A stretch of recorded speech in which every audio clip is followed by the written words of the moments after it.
Assalamu alaikum wa rahmatullahi ta'ala wa barakatuh. My dear students, learners and well-wishers, who are far and near, you are all greeted and saluted on behalf of Asphodel English Spoken Institute.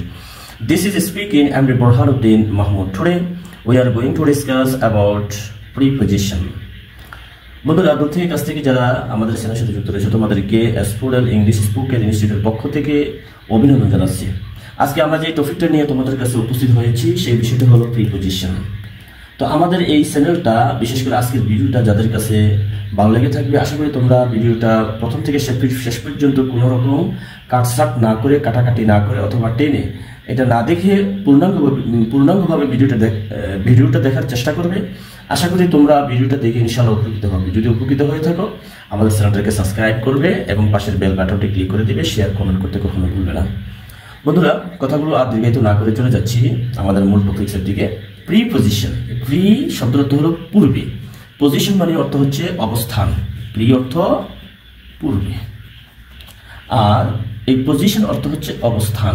এটা noun, অবস্থান অর্থাৎ পূর্বের অবস্থান। তার মানে কি?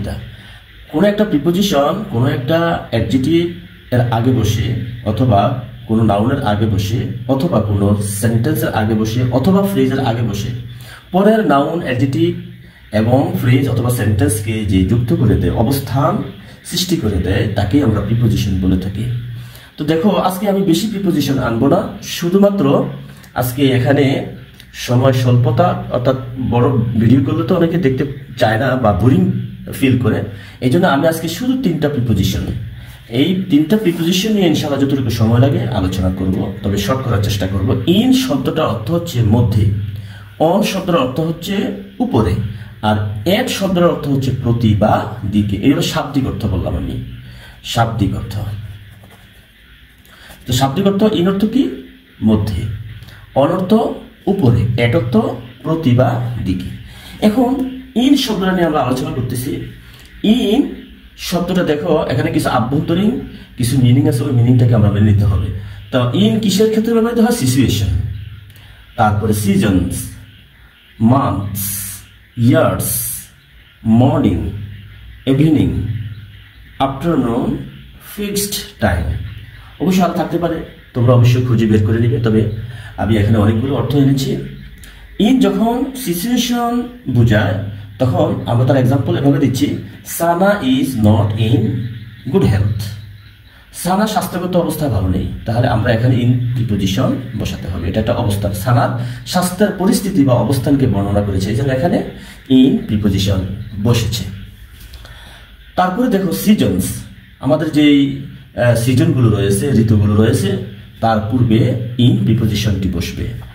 হি will come in rainy day, he will come in rainy day, অর্থাৎ সে বর্ষাকালে আসবে, তাহলে এখানে ইন প্রিপোজিশন হয়েছে, কারণ এটা রেইনি ডে একটা সিজন বোঝাচ্ছে।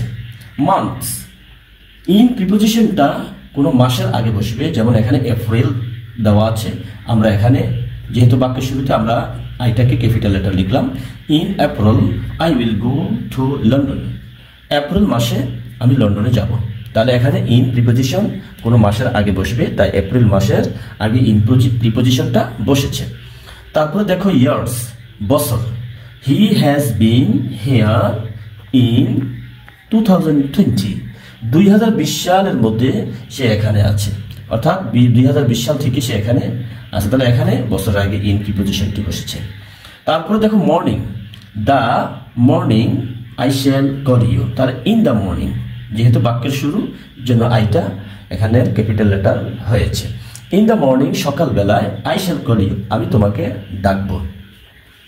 তারপরে দেখো ইভিনিং, সন্ধ্যা, দ্য উইল অ্যারাইভ, শব্দটা হবে they will arrive in evening, তারা সন্ধ্যার মধ্যে আসবে, তাহলে এখানে ইভিনিং এর ক্ষেত্রে ইন প্রিপোজিশনটি বসেছে।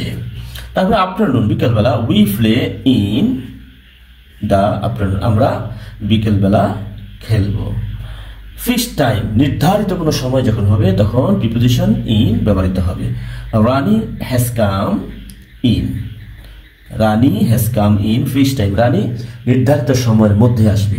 তাহলে বন্ধুরা দেখতে পাচ্ছ যে কোন কোন ক্ষেত্রে প্রিপোজিশন ইন এর ব্যবহার হয়। Situation, seasons, months, years, morning, evening, afternoon, fixed time.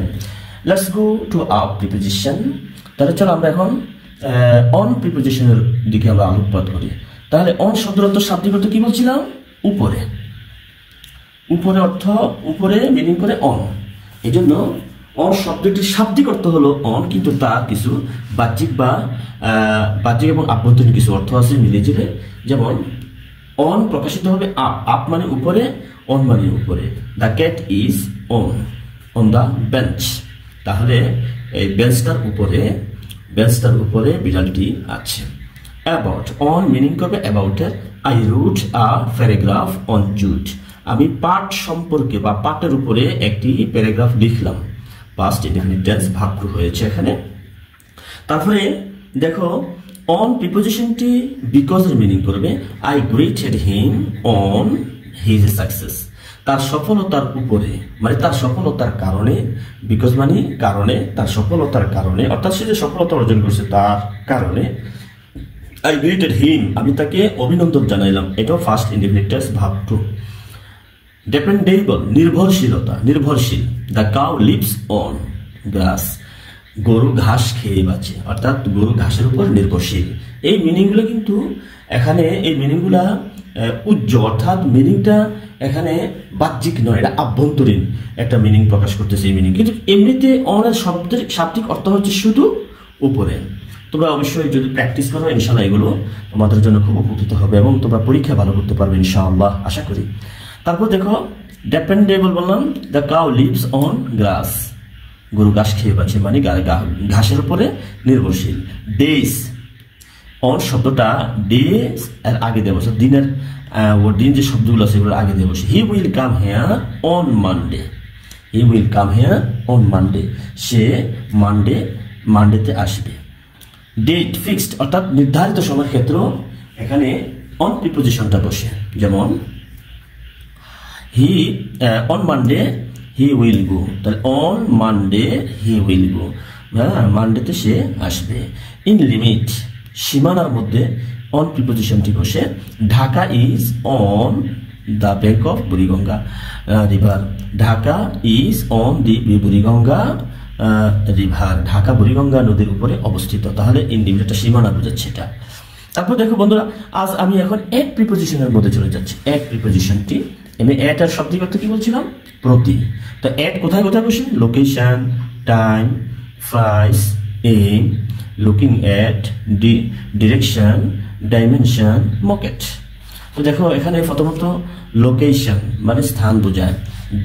They live at Comilla. তারা কুমিল্লায় বাস করে। তাহলে এট প্রিপোজিশন এখানে লোকেশন বোঝাচ্ছে। Time, we shall come at 4 PM। আমরা বিকাল 4টার দিকে আসবো। আমরা বিকাল 4টা। তাহলে এখানে টাইম বোঝাচ্ছে এট প্রিপোজিশনটি। তারপরে মূল্য বোঝাতে প্রাইস। ম্যাঙ্গো সেল এট টাকা 20 per কেজি। তাহলে এট প্রিপোজিশনটা এখানে বসছে। তারপর দেখো এইম, অর্থাৎ কোনো দিকে লক্ষ্য রাখা বা তাক করে থাকা। Sana aimed the shoot at the bird. তাহলে এখানে কি বসলো? পাখিটার দিকে তাক করে আছে। সানা তার গুলিটা পাখিটার দিকে তাক করে আছে। তারপর দেখো looking at, look at me, আমার দিকে তাকাও। কারোর দিকে তাকানোর ক্ষেত্রে এখানে এট প্রিপোজিশনটা বসবে। লুকিং এট মি, প্লিজ, দয়া করে আমার দিকে তাকাও। তারপরে দেখো ডিরেকশন মানে দিক। মাই স্টুডেন্টস কাম, আমার ছাত্রছাত্রীরা আসে, এট মি, আমার দিকে। My students come at me, আমার ছাত্রছাত্রীরা আমার দিকে আসে। ডাইমেনশন মাত্রা। The taxi runs at 50 miles। অর্থাৎ ট্যাক্সিটা 50 মাইলে দৌড়ায়। অর্থাৎ তার ট্যাক্সিটা দৌড়ানোর মাত্রা হলো 50 কিলোমিটার, 50 মাইল। মকেট মানে হলো ঠাট্টা করা বা মস্করা করা। ডোন্ট লাফ এট, তাহলে কোনো কিছু মস্করার দিকে ইঙ্গিত করতে তার আগে দেখি বসে ওই নাউনটা বা যে আগে প্রিপোজিশন এট বসে।